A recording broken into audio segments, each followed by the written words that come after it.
کلی خودرو که امروز برای دمای آب بالا زده بودن کنار برای اینکه ماشینشون رو خنک کنن.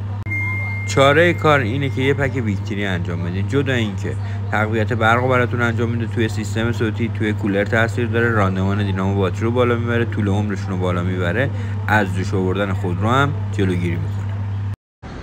ویکتری پژو رو داریم، همونطور که میبینید سولفات به این شدت، اینم سرسیماشه. ادامه کارو براتون میذارم.